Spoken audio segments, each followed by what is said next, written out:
na unandilo abamaziyo abazange bambona abazange bambona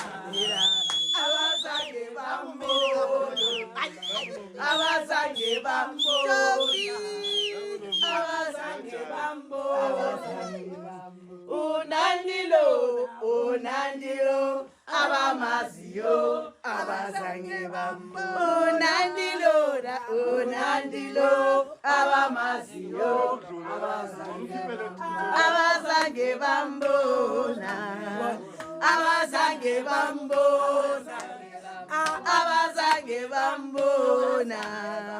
abazange bambona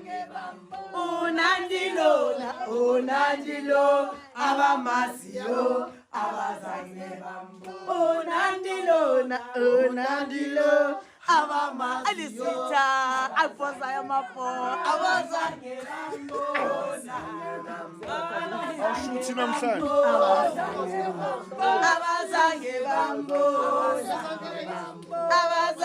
bambona unandilo abamaziyo alala unandilo abamaziyo abazange bambona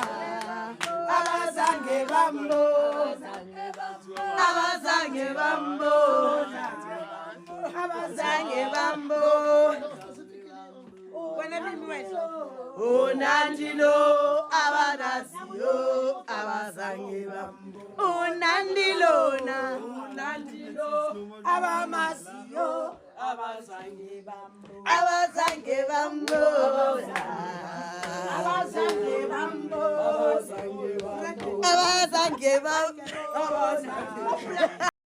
Hello Mzansi, welcome to Mkosi Mzansi. If today is your first time visiting this channel, please do the right thing and click the subscribe button, and also don't forget to smash the like button. Uya trenda unandinye nyembe rada veteran actress lebe trend during the week ukuthi cala ama donations njengoba simo sesibe and that she is sick uhleli ku-wheelchair, so abantu abaningi they started donating. Abantu abaningi njengendlela esimanga including celebrities nebantu njena they donated for uMamnandi, including yena uMinister of Sports uMcKenzie naye umdonatele ke. So after donatele ubongile and kunema video la circulator la abantu bamshuthe khona jayiva ahleli welithe aqula njena ukuthi ujabulile ukuthi abantu bamsetele, and people la started dragging her lapha kuma social media platforms bathi over 20,000 but yakasaguli. Like guys, people are just saying all like sort of nasty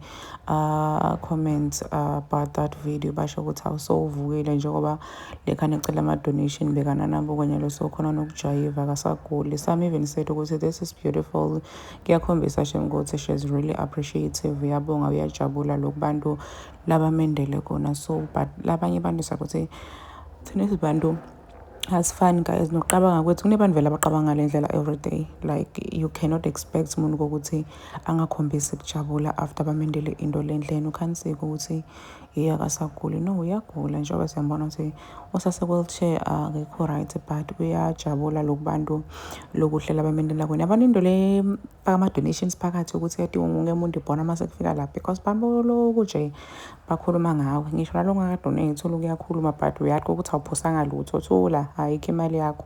Please do comment what you think below down comment section. I'm signing out. Goodbye.